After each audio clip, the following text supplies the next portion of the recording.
aussi en moto. Il n'était pas là. Dans la colonne de feu. Était descendu à Rigini. Les catholiques ont dit, ils ont dit, c'est le Dieu de Dieu. Et Branham est parti. Bampoué est parti. Là, ne sait quelle séance. Bampoué, il était sorti. Et Bampoué là. Nous étions dans cette séance. Bampoué là qui travaillait.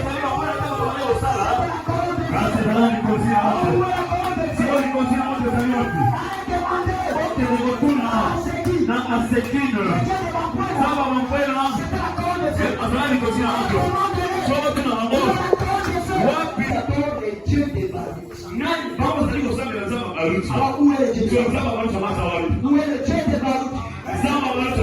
Nous avons suivi les cas. Aujourd'hui, même les enfants de l'école, ça c'est Branham. Quand c'était arrivé, c'était en public, à la commune. La même chose. Quand ça s'était venu, on était en train de les jeter vers là. On était en train de les jeter à la commune. Les serviteurs de Dieu sont venus. Ils ont fait 5 minutes. Ils sont partis.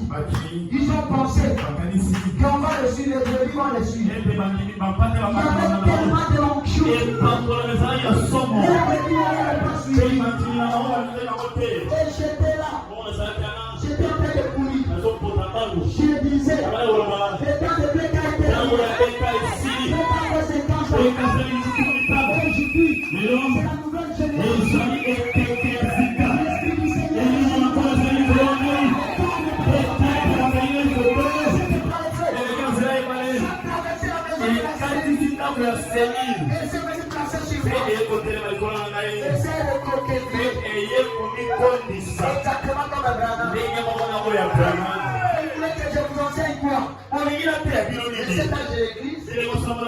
L'Apocalypse, mais c'est dévoilé. La vraie église, pour chercher la vraie église, on vous dit la vraie église, c'est la vraie église, c'est Joël 2, tel que Paul était, tel que cette église était, tel que Branham était. Vous prêchez le Dieu de Branham. Mais où est la colonne de Dieu?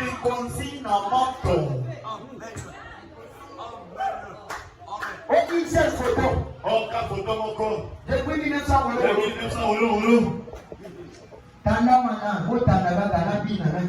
Voilà.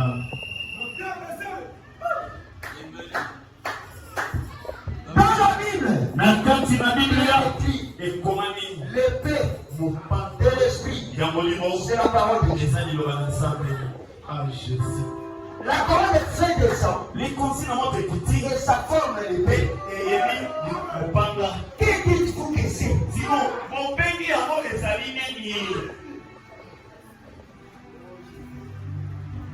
Que dites-vous que c'est? Donnez-moi ça. Vous dites que ce sont des lumières. Mais ici, j'ai prié pour un enfant dans la maison de cette maman. Je l'avais dit à la maman de la sœur Godé. J'ai prié pour un enfant mort. La maman était sur la voie. On a pris la photo. Ce n'était pas moi. C'était la colonne de Dieu. Et cet enfant était riche. Vous allez blaguer avec ça? Vous avez dit que ce sont des papiers. Papier, regarde. Qu'est-ce que tu vois? Ce que vous suivez là, ce sont les fruits du ministère de Béka. Mais Béka est devenu une sémence qui était Bampoué. On a mis ça dans la pépinière. Aujourd'hui, il y a une jeune plante qui est en train de grandir. Et vous suivez les mouvements. Béka n'était pas des voitures. Béka n'est pas des maisons. Et même un temple qui était comme un béca à Jérusalem avait rejeté Jésus. Faites attention. Jésus est sorti. Il est quelque part. Nous sommes dans une nouvelle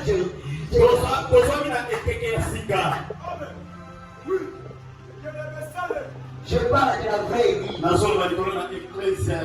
C'est là où je vais me limiter. Souvenez-vous maintenant que ceci, Christ, dans la véritable église, voilà la suite du livre des actes. Dites-moi, dans le monde entier, qui est ce pasteur du message? Qui peut dire que Dieu m'a dit et après Béka c'est moi. Ils sont en train de se prétendre seulement à cause de ce que Béka a laissé. C'est le fruit du ministère de Béka. Mais la chose qui a produit ça, où est-ce que ça se dit?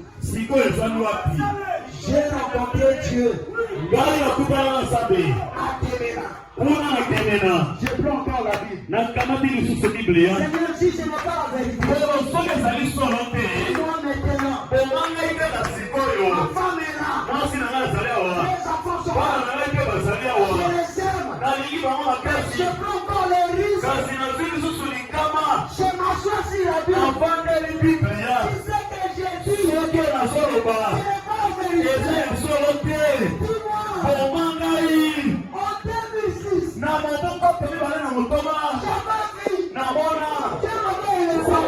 ma vie, et j'ai vu le monde entier. C'était de l'oxymètre. J'ai ma vie. Regarde, mais j'ai pas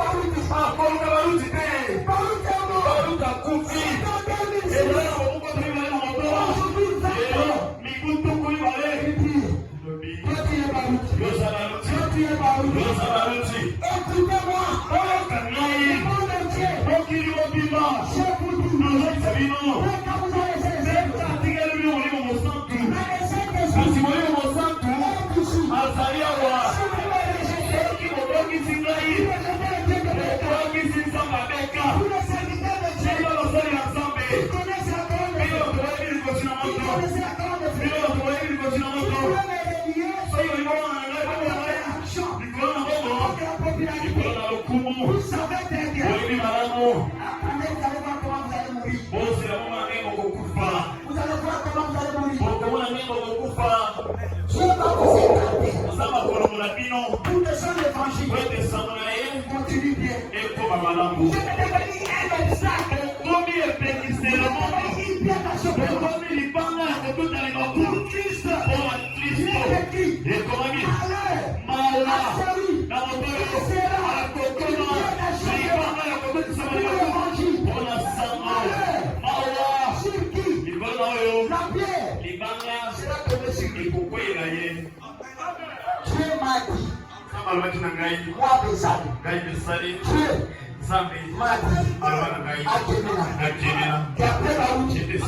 Chez moi, j'ai dit et je le fais.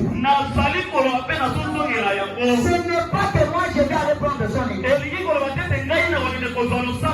Dieu m'a dit que Carlos, c'est le pasteur, c'est Baruti, tabernacle.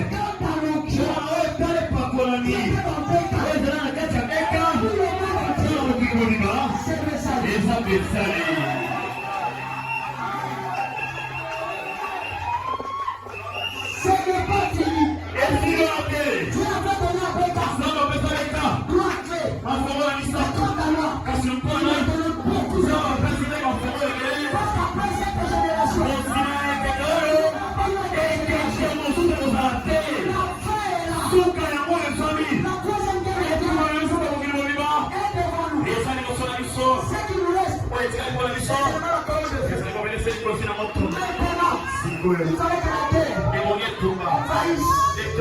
La RDC mobimba.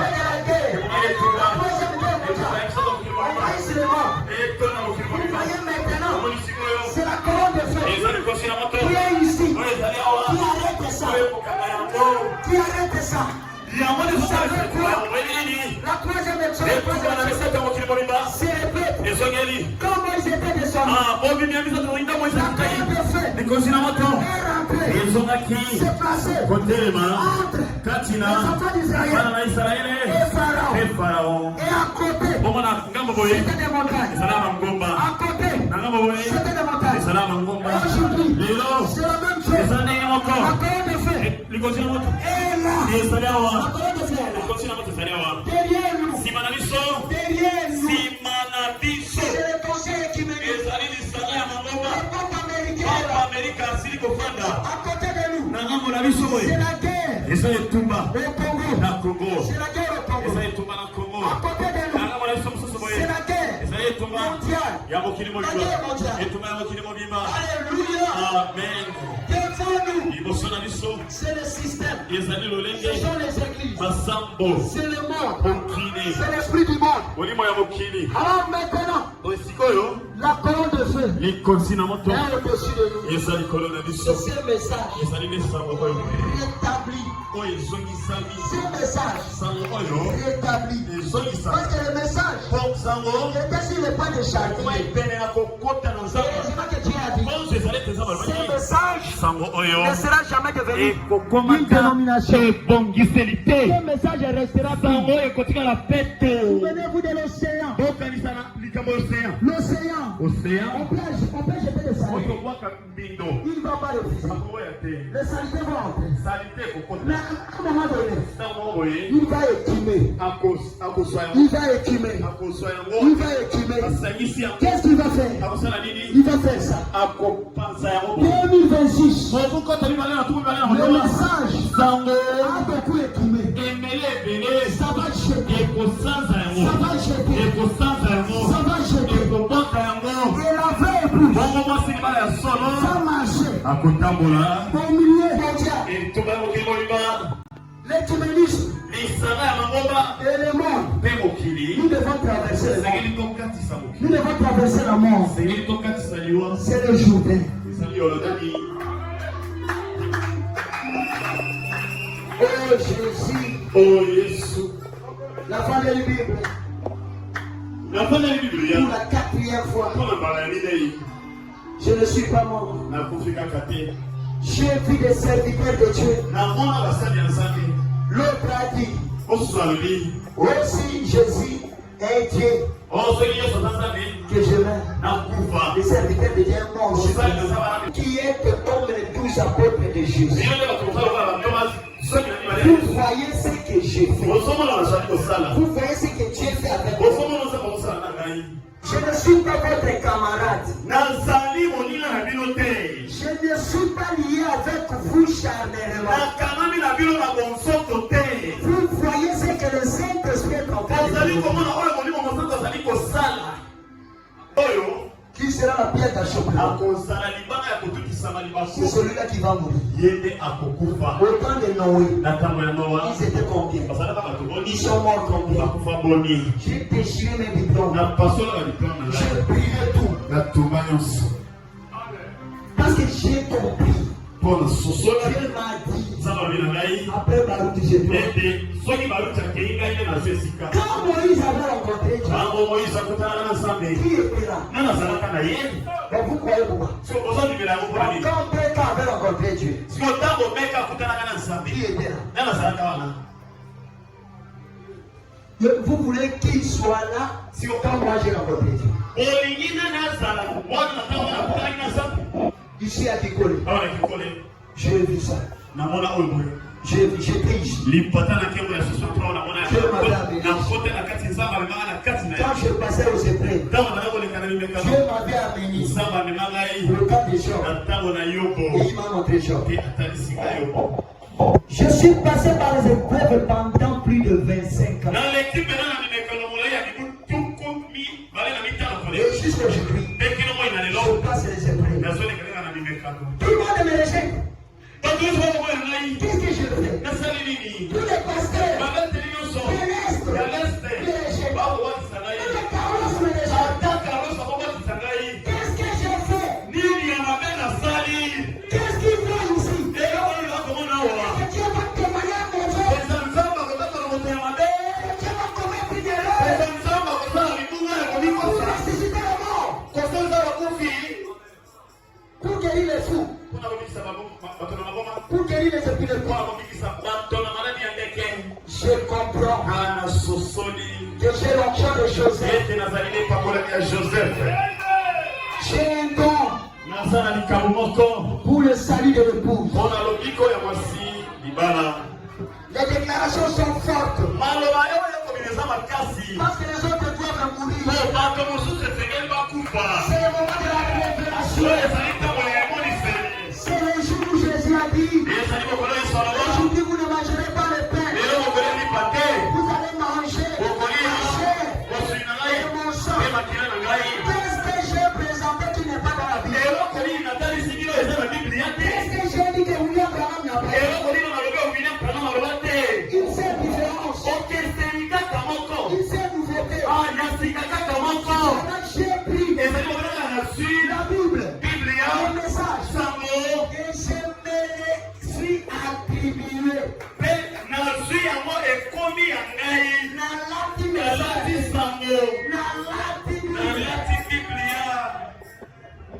Pourquoi? Parce que William Branham a prêché. Prêchez-moi une seule prédication. Simplement le divin. Au lieu de m'empêcher à dire que tu le viens. Vous voulez que j'avance? Non. Je dois avancer et moi et la parole de Dieu et Dieu et vous. Parce que après ce temps, il n'y aura pas un autre temps. Pourquoi beaucoup de photos? Branham en avait 35 cartons.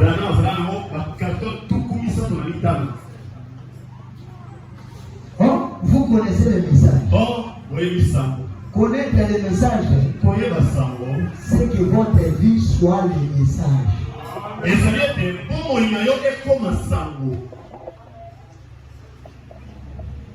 Ça, ce sont des photos. Ceux qui sont dans le téléphone, ils ne peuvent pas comprendre.